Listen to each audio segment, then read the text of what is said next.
The celebrity murdering dumpster fire that was 2016 is now thankfully in our collective rearview mirrors, and so far 2017 seems pretty okay, I guess, if you don't think about things too much. And so what say we celebrate by running down some of the better pieces of media that have come out so far this year, and maybe some from a little earlier, as we talk about my favourite things, winter 2017. Let's kick things off with some YouTube recommendations. Games journalist and fellow countryman of mine Danny O'Dwyer recently left GameSpot in order to start the gaming documentary YouTube channel NoClip, and GameSpot's loss is everyone else's gain. So far, NoClip has produced several extremely high quality episodes, covering topics such as the rise of Rocket League and the troubled but ultimately successful development of 2016's Doom, but the channel recently hit a high point with its episode on rediscovering mystery in video games, a deep dive both into the nostalgia behind old video game secrets and urban legends, as well as the struggle to retain that same sense of mystery in the age of data mining and mass spoilers. O'Dwyer to me always seemed like a guy not just focused on the topic at hand, but also the medium of its communication, and it's fantastic to see him reach what feels like his full potential with this one. Links to everything I talk about in the description below. One part Adventure Time, one part old school fighting game, and one part 90s battle anime. OKKO is an 8-episode miniseries available entirely on YouTube, and it's pretty great, combining a cast of likeable and fun characters with a mishmash of different art styles, many of which carry simple but bold character designs with some really bouncy, fun, expressive animation.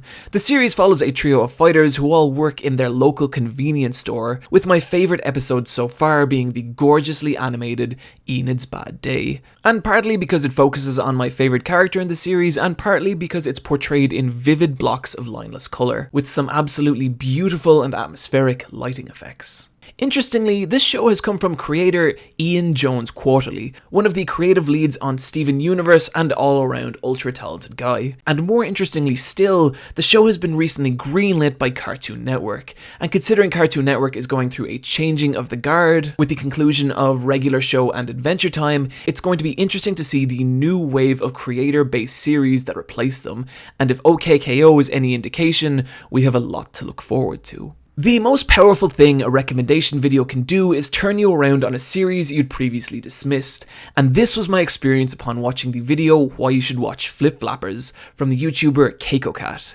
She does an excellent job of breaking down the series and why it matters, but also manages to retain an intensely personal feel to her work while doing so.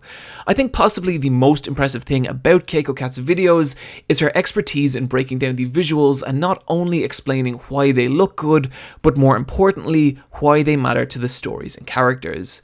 Keiko Cat is a relative newcomer to the scene and has a subscriber count that reflects that, but given the level of quality in her work thus far, she definitely deserves more. Paul Robertson is an independent animator who specialises in a style that I can only describe as Super Nintendo cutscene. You may recognise him from his work on The Simpsons or Gravity Falls, but he recently did a stunning pixel promotion for one of my favourite shows, Rick and Morty, and I thought I'd use this opportunity to plug his 12-minute short, Kings of Power 4,000,000,000%. An incredible piece of animation chronicling a group of warriors from around the world and their desperate battle against the invincible Violence Kings. There is so much I could talk about with this movie, but really you're just better off watching the insanity unfold yourself.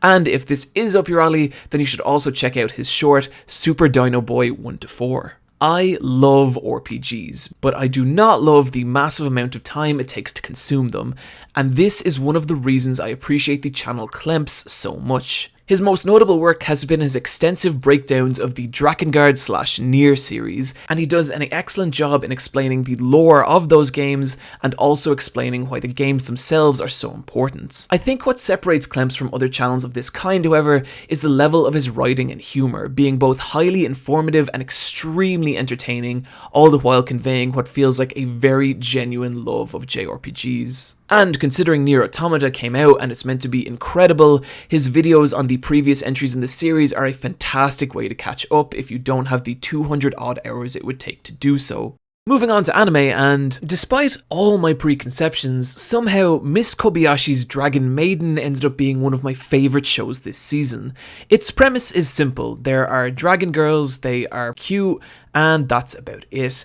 But there's something so endearing about watching Toru try and be the best damn little dragon maid she can be. It's probably a combination of the fact that the show's presentation is consistently gorgeous, its character designs are cute and fun, and comedically the show hits at least a couple of great moments each episode. But regardless, whatever it is, I found this show perfect to stick on at the end of a long, stressful day.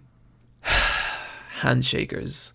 Oh god, handshakers. I have watched precisely one episode of this show and will probably never watch another, but what I saw was one of the most tonally bizarre, visually incomprehensible, bafflingly told stories I have ever had the pleasure of encountering. This show is a top to bottom train wreck, telling the story of a boy who holds hands with a girl in order to get a massive weapon. I swear to god, I fucking hate anime sometimes. But yeah, the reason it's on this list is because I watched the first episode with a bunch of friends, and within minutes we were all howling in disbelief at the galactic train wreck we were witnessing, and it's honestly one of the best anime related memories I think I have. And if you've ever done similar, you'll know how much fun this can be. So yes, this wins the coveted Super Eyepatch Wolf Award for Best Terrible Anime of the Season. Scum's Wish is a show I watch when I want to feel bad, and boy does it do a good job. It's a show about love, about sex, and about the many broken ways people often confuse the two. While pretty sparse in terms of animation, the show sells its distinctive, oppressive atmosphere with some beautifully done character art and some really creative visual direction. The thing I enjoy most about this show is that it doesn't shy away from showing the more intimate and uncomfortable sides of both relationships and sex. But it never felt to me like the show was pandering or being overly fanservice-y, as the desire the different characters feel for one another is a huge part of the show's story. I don't see too many people talking about this one, but if you, like me, are an emotional masochist, I'd recommend checking this one out. It's probably my favourite show of the season. And so yeah, there wasn't really a whole lot that grabbed me this season, but that's okay because the next season is nearly here where everything will be great and nothing could possibly go wrong. Briefly moving along to some quick movie recommendations, I am a huge fan of the manga GANTS, and GANTS O is an adaptation of my favourite arc of the entire series, the insane Osaka showdown in which the S&M clad sci-fi troopers must take on the demons of Japanese mythology. While it does heavily alter the events of the manga and in the process botch some of the more memorable moments from it, I actually had a really good time with this one. The CGI is totally passable and it retains so much of the zany, violent and desperate appeal that makes the manga so enjoyable. Out of context, it's a batshit insane deranged sci-fi action movie, which also serves as a decent vertical slice of the series as a whole, making this ideal if you've ever been curious about GANTS and just want to dip your toe in. And finally, I recently saw the movie A Silent Voice, and while again it's not going to be a film for everyone and I can totally acknowledge that it is way too long and would have worked better as a 12-episode series, it has been a long time since I saw a film that hit me this hard, being a beautifully told story of abuse, self-hatred and redemption that paints its characters in every shade of grey. I'm not ashamed to say that this film left me a quivering mess by the end, nor that it's one of my favourite animated films in a very, very long time. We may talk about this again at some point, but if you can, for now, try and catch this one on the big screen. The soundtrack alone makes it worth it. Sweet Jesus, it has been a hell of a year for video games, and while I haven't quite got around to Nier Automata yet, I did go back and play the original Nier, and while the gameplay can be a little janky with some lackluster combat and pacing, it's all rendered moot by some utterly fantastic voice acting, a phenomenal soundtrack, and a truly unique and memorable cast of characters, which all combine to tell a brilliantly distinct story. It's amazing to me the game scored so poorly when it was first released in 2011, but this honestly has turned into one of my favourite RPGs in years, and goddamn does it have some real tearjerker moments. WayForward's Shantae has always been an incredibly fun series, and it was only with slight reluctance that I approached its latest offering, Half Genie Hero, as it's the first title to do away with the series' trademark pixel art. And while I think not quite as good as previous entry Pirate's Curse, there's still a lot to like here, with some fantastically memorable boss fights and really beautiful animation. If you think I'm going to be one of the throngs of online Nintendo fanboys lavishing praise on Legend of Zelda Breath of the Wild, then let me tell you, you are absolutely dead right. This game has grabbed me like few others do, and journeying across Hyrule and ruining the lives of many Macablins has been some of the most fun I've had in a very long time. There is a lot to love about this game: the sensational art direction, the clever and often hilarious AI, the ingenious shrine puzzles, and the even more ingenious ways you can break them. But I think more than anything else I've ever played, Breath of the Wild captures this terrific sense of wonder. Its densely packed open world and imaginative dynamic systems mean no two play sessions ever really feel that similar. That said, it's not a perfect game, and I do find the evangelical praise that surrounds it a little cloying, but I can't deny that it's good to see Nintendo back to hitting their absolute hardest, with easily the best Zelda game of the last decade. Moving on briefly to TV, and I finally caught up with Twin Peaks, and oh god do I love this weird, bizarre, broken show. I could go on forever about it, and perhaps I may do in a future video, but for now, just check the link in the description for one of my favourite pieces of TV of all time. Trust me, it's worth it. Also, you should check out The People vs. O.J. Simpson, the best courtroom-based non-battle battle anime of the entire season. Moving on briefly to comics, and I want to give a shout out to friend of the channel Rebecca Reynolds recently putting out the webcomic Herz and Seele. Mixing beautifully expressive character art with some really imaginative creative panel layout, this one is an absolute pleasure to read, and if you have 3 minutes to spare, you should really check this one out.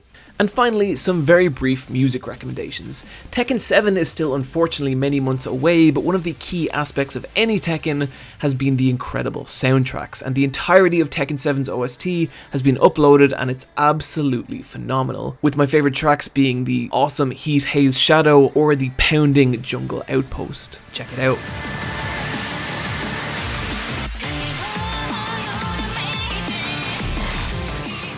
Some of you may remember Sax Dragon from his fantastic work on my Cowboy Bebop video, but I felt he deserved another mention for his incredible covers of the many video game themed soundtracks, with my personal favourite being the excellent rendition of Sonic Mania's Checkpoint.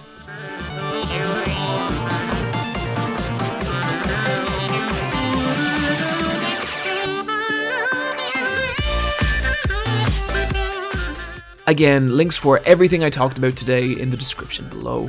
And that, friends, is going to do it. As a channel, we've passed some pretty incredible milestones these last couple of months, and really, whether you're one of my beautiful patrons or someone who's just shared my videos around, thank you for supporting me. I still see my style of video making as something that needs a lot of work, and I do appreciate all the suggestions and criticisms, even these super mean ones. I will of course be back soon with another video, and this next one is going to be a little special. But in the meantime, why not come hang out with the Let's Fight a Boss video game podcast, or come find me on Twitter at iPatchWolf.